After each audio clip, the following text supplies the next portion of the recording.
سلام و عرض ادب خدمت شما دوستان عزیز. امید است که جور و صحتمند و سرحال بوده باشین. دیگه جای دوستا خالی. این قسمی که با تصویر میبینید ما یک بار دیگه ما آمدیم قریه کاریز خورد.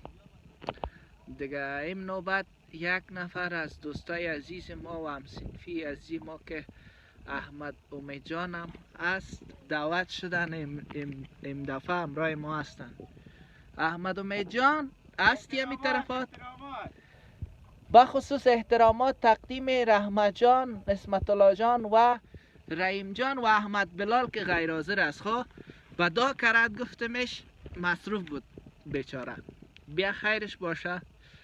دیگه جور آرام باشین. امید است که روزای قبل از رمضان به خوبی و خوشی سپری کنین. دیگه اینمی روز آخر است، چکرهایتان بزنین. دیگه رمضان که شد حوصله و خوردنی وجود نداره. مقصد که رمضان است اجازه نیست. این طبیعت و منظره را باش که به دوستان نشان بدیم که رحیم جان کدام گفتنی داره؟ جور آرام سربلند باشی. الهی آمین. هستم دوستای عزیز.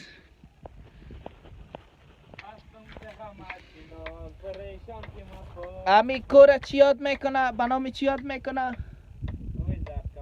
زرد کمر؟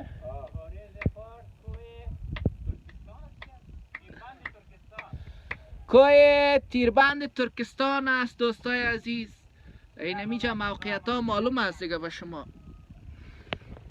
با این رو خام بگیرم که دوستا معلوم شود.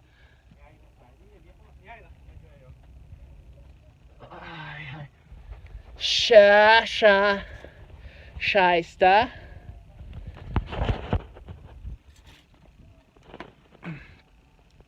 پشایست که نمبر 1 دی.